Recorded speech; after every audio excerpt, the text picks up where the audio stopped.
Introduction.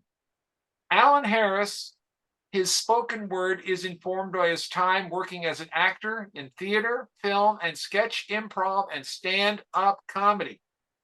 He has flexed his poetry muscles in the cities of New York, Los Angeles, and beautiful, beautiful San Francisco, which he has called home for the past 14 years. He has also wowed them online at readings in London, where he has been made an honorary Brit, despite the fact that he hates tea. Really, he says, it's disgusting. That was mostly from him. I will also hasten to add, this guy can make me laugh, and I'm a tough audience. I am a tough audience, but he gets me, and that is saying something. So, Mr. Harris, I'm going to cease my perambulations, and as long as you are loud and present, we will be listening, and I'm going to mute my mic. Are you ready? Yes, thank you. All right, the mic is now to you.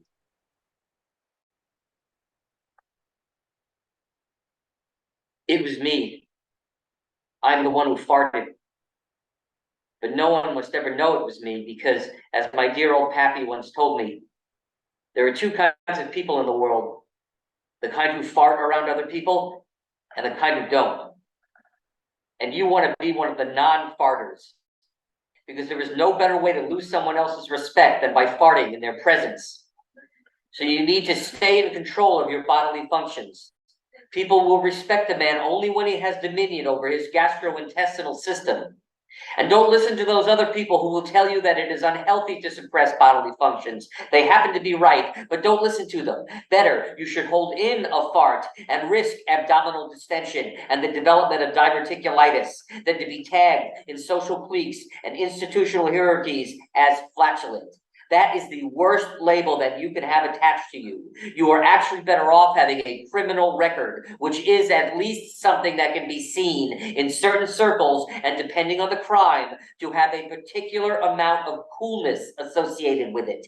Not so with flatulence. There is nothing cool about flatulence. It bespeaks weakness of character and a generalized physical and emotional instability brought about by that weakness. It engulfs one in a literal and figurative cloud that could contaminate and make it difficult to read one's aura.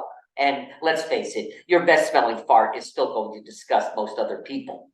So I must protect my standing in the community by finding a way to distance myself from the origin of the expulsion of intestinal gas that I have introduced into this enclosed environment. And I must do this by laying the blame elsewhere. I must find a fall guy for this fart that will, in a moment, become apparent to everyone in its vicinity. Getting ahead of that moment by turning to another likely perpetrator of the gas leak and proclaiming, "Dude, what did you eat for lunch? You're killing all the plants."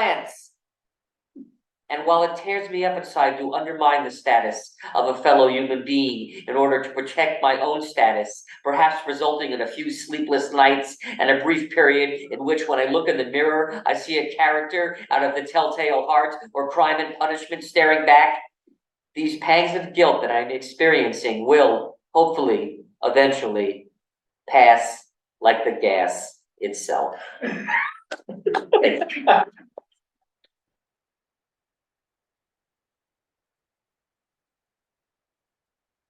When I was a strapping young punk rocker, I looked forward to the day when punk would take over the mainstream. But now that that day has arrived and every pharmacist has a mohawk and every priest has a face tattoo and the Joint Chiefs of Staff all have safety pins through their cheeks, I realize that it's not punk that has taken over the mainstream. It is the mainstream that has taken over punk, commodifying it by sucking it dry of all of its searing anger and cathartic confrontation and leaving only its stylistic flourishes, which, when cut off from the caustic soul of punk, are nothing more than an empty fashion statement. And punk rock music, the once gloriously abrasive soundtrack of the movement, now sells cars and burgers and baby wipes and keeps you company while you're sitting in your dentist's waiting room nervously anticipating a root canal. And while for most of its former participants, punk is simply a wistful, nostalgic memory of a youthful folly, for those of us who took it more seriously, punk is yet another failed cultural revolution along a timeline littered with them. Yet another casualty of the omnipotent marketplace, which history has shown possesses the ability to absorb and neutralize any attempted subversion or challenge to convention. It happened to the Beats. It happened to the hippies.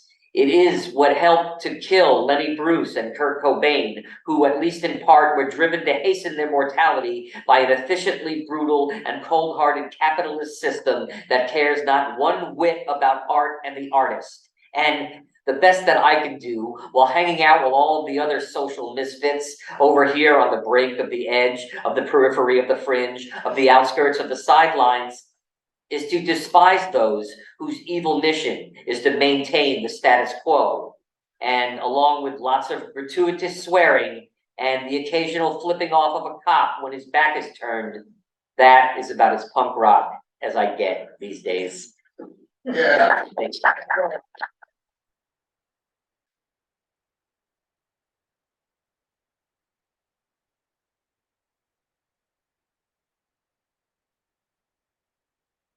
Ode to the key grip of that old movie that I saw on TV last night. While I have a general idea of what you do on a film set, oh, key grip, what I don't know is how important your position is to the overall success or failure of a film. Whether or not a film can still manage to be a critical and or box office success if its key grip is bad at its job, or whether or not an excellent key grip can save a film from the poor choices and technical incompetence of a bad director. Like, how many times has Steven Spielberg's ass been saved by his key grip? But one thing I do know for sure is that part of the budget of this film went towards paying the salary of the holder of that position, which means that whoever was in charge of deciding how the money in this film's budget was spent felt that it was imperative that some of that money go to a key grip. And how many other jobs are there that are like that on a film set? How many other people toil away at obscure but crucial jobs that contribute in some large or small way to the full impact of a motion picture? And while most of the rest of the world doesn't think about such things while watching the film, pays attention only to the big names that appear on screen in the opening credits and not at all to the end credits, where you can see the names of the people who do all of those obscure but crucial jobs, like you, oh key grip. I personally feel that it is my duty as a devotee of film as an art form to sit through not just the entire length of a film, but to also be one of the few people on this planet who takes the time to make the effort to give enough of a shit to sit through all of the credits and do his best to read the names of every one of your ilk, oh key grip, be they location manager, script supervisor, concept illustrator, best boy electric, assistant property master, wardrobe supervisor, key hairstylist, extra casting, craft services, first AC, second AD, or second AD. For me, an essential part of the experience of watching a film is when I get to just sit there at the end, awash in the hundreds of identities that roll by during those closing credits, and marvel at what a collaborative effort is the art of filmmaking. An effort that is, unfortunately, not appreciated enough by the Academy of Motion Picture Arts and Sciences to include in their annual Oscar telecast awards for those who do the obscure but crucial jobs on a film set. There are no categories for best production accountant, best transport captain, best boom operator. And that is unfortunate because while it would make a long and boring telecast that much longer and more boring, it might also diffuse some of the toxic ego that permeates such events. It would no longer just be a bunch of rich egomaniacs getting off on themselves while pretending to be happy for other rich egomaniacs. It would now be a bunch of rich egomaniacs who find themselves sitting among the hoi polloi of production assistants and unit publicists and construction coordinators, the underpaid and underappreciated who, unlike those rich egomaniacs, do not win Oscars and do not get invited onto late night talk shows to engage in glib banter with the host. And it is a sad fact of life that, as the years go by and the stars of that old movie that I saw on TV last night continue to be fondly remembered, the subject of irreverence handed down from one generation to the next, your name, oh key grip, and your contribution to this film are swallowed up by an undeserved anonymity bred by the swirling mists of time and indifference. And if a film set can be seen as a microcosm of the world at large, then I and so many others like me are like you, O T Grip, underpaid and underappreciated, obscure, but doing our best to be, in some small way, crucial. Yeah.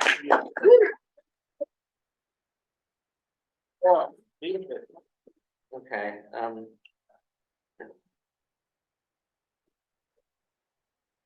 I want to be the weather.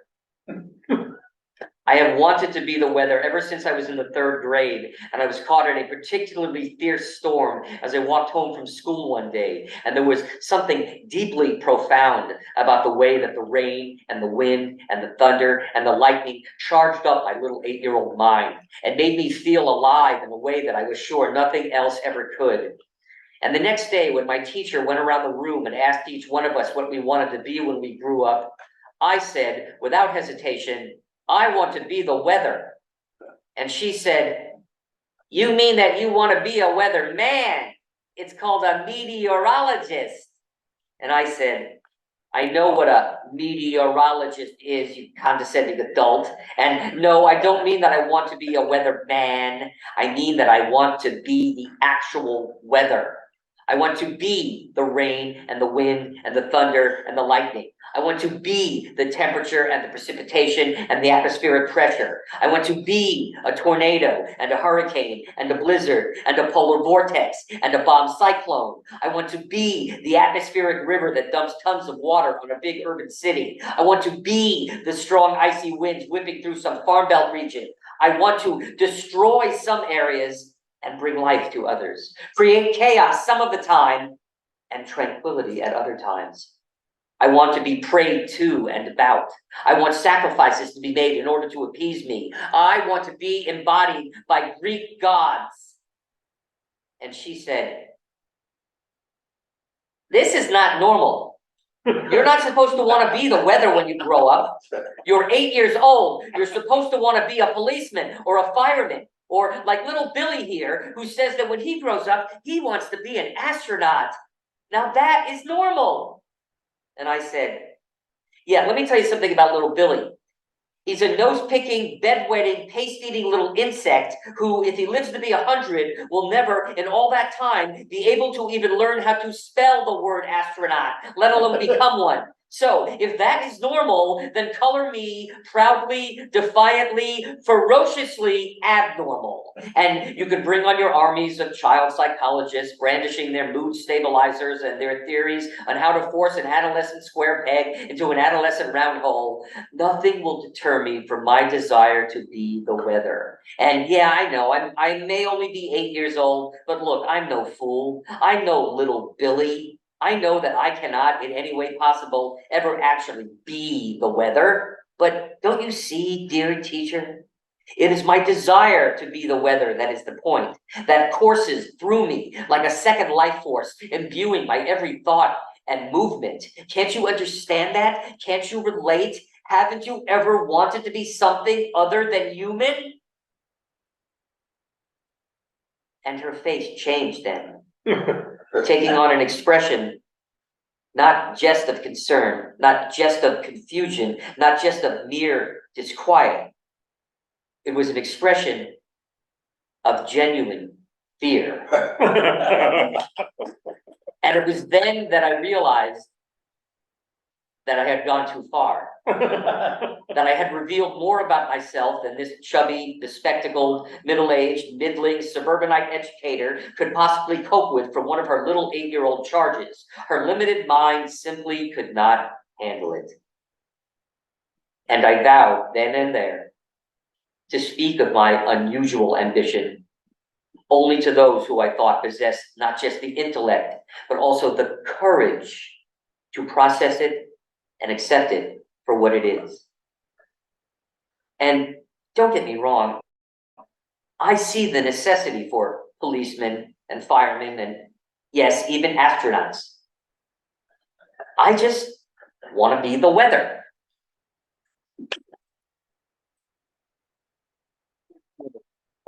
Yeah, perfect. So I have one more piece I'd like to read. But before I do, I want to thank Dan for asking me to feature here. And thank you all for being here and applauding at the end of my poems. Okay, so I'd like to read my last piece now. Thank you.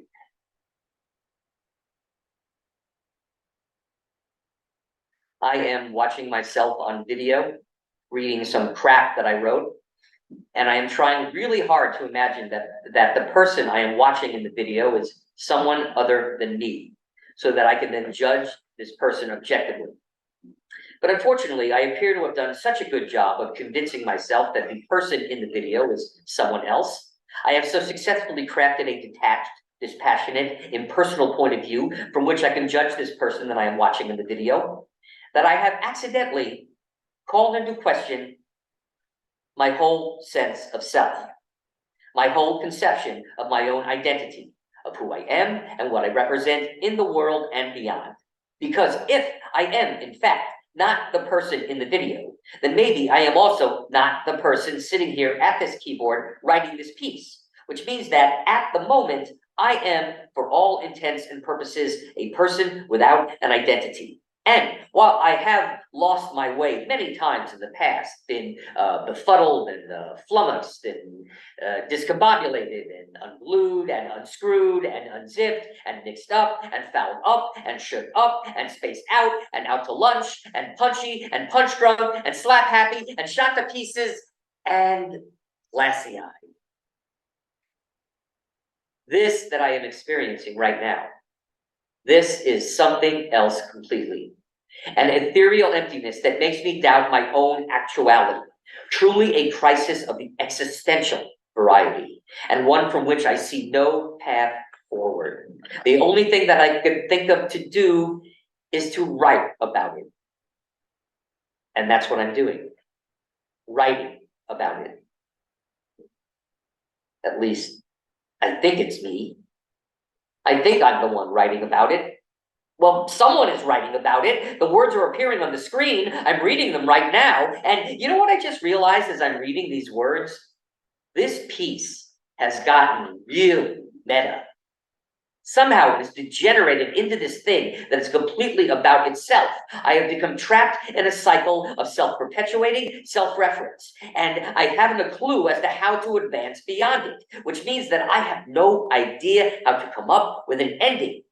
And I'm going to have to end it soon. You only get a certain amount of time at these open mics. Most of them only give you 5 minutes. And while there are some open mics that are more freeform, allowing you as much time as you want, even they have their limits. You can't just continue reading indefinitely because you can't come up with an ending to your piece. The open mic has to end sometime. People have to leave. They have lives to live beyond the open mic. They have spouses and or children to get home to, pets to feed and or walk. They have to get some sleep so that they will be reasonably awake when they go to their jobs in the morning. So I have to figure out how to break this cycle and come up with an ending to this piece before the entire local economy collapses because everyone is falling asleep at their jobs.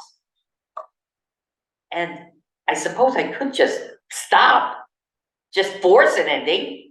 And while that would not be artistically satisfying, as I prefer to let my pieces take an organic route to their own endings, that does not appear to be an option here. This piece has become like a virus. The longer it lasts, the more powerful it becomes. So someone, me, is going to have to do something. And it could get ugly. We are in uncharted territory here. So I suggest that you strap yourselves in and prepare for the worst. Because this piece is going to end right here and right now, one way or the other, regardless of the consequences, and may God have mercy on our souls. Perfect. Yeah, perfect. Unmute. Let them hear it. Oh my Good job, God. Alan. Oh, God. Really great job. I